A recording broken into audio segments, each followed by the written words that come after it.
In this video, I'm giving you a tour and a walkthrough of a brand new Bali 48.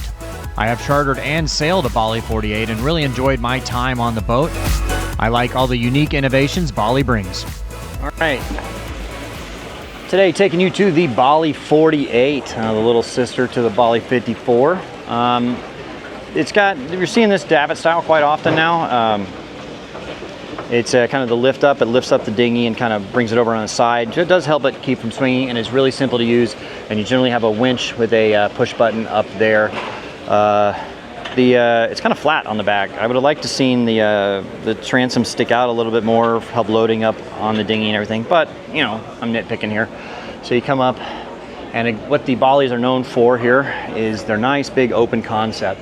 So this whole door slides down like a garage door. These windows close, and it separates the salon from the outside. So if it's bad weather, hot or cold, you can close it all up, run the air conditioner or heat. And if it's nice out like today, you can have it open and have a nice flow through all the way here. We'll walk you forward. This is the 48. I was just on the 56. It feels considerably smaller than the 56. But Balis are also known for always having a full-size refrigerator, which I really like. Chart table, galley, usable. It's usable. It's nice. I'm not wowed, but I'm not taken aback by it, right? So not terrible. Moving forward, again, the Balis I love has this big doorway walking through, the window that opens up. You get so much airflow through here, and you walk out onto the bow, and you've got this really large seating area. You may notice there is no trampoline. Again, Bali does that because they believe that fiberglass has come a long way, and used to you needed the trampoline to save weight on the bow because fiberglass used to be a lot heavier. Now it's not needed as much. A lot of people still say you still want the waves to be able to break through and splash through rather than hit up on the hull. I've never had that problem, but I've never sailed in really big seas in a Bali. I have sailed on a Bali several times, like 3 different occasions, chartering for a week, and I have not had any problems with it. This one does have a bowsprit set up, and even the 46 has a huge fly bridge, but we'll take you up there in a minute. Back through here, we'll take you into the cabins. We'll go to the starboard side first. Coming down, turning forward. Not bad space. I mean, I don't know that I would definitely want to live in this full time, but if you're chartering or spending a weekend or something on there, a week with friends, it's not bad. It has its own head. That's the head. Sorry. Yeah. So this is just the head. On the other side, I do like this, is the shower. So nice separate shower and head combo. Going aft, you have a slightly bigger cabin. This is the cabin I stayed in last time I chartered one of these. I enjoyed it. It was nice, pretty big. You got your head on this side and your shower on the other side. And then you can still access this from either the transom or the interior spaces.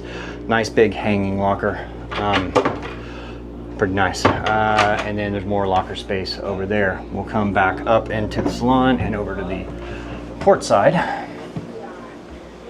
We'll turn you forwards first. I think I saw people go aft, so turning forward, just kind of a mirror image of the other side. You got your head on this side and your shower on this side, and then the aft cabin on this side is basically the same. So I won't take you through there because there's people there, so it's the same as the other side. So this is a 4-cabin boat. I like a 4-cabin. I mean, for me, I would do a 3-cabin, but I understand if you want to put it in charter, you definitely want at least a 4-cabin. So you can access the fly bridge from either the port or starboard side. I will take you up the port side. Not bad. I like it. I mean, we spent a lot of time up here when we chartered a Bali 48 a few months ago. Not bad. I put some sun pads there. You can get some sun pads off the back. It was a nice place to hang out. It really was. We spent a lot of time up here underway and in the afternoons. And from the helm station, you can see almost all the boat. You can't see the port stern, but you can see basically everything else on it. And powered winches here. You control all the lines from here. Self-tacking jib. And really high hard top on the helm station above the fly bridge.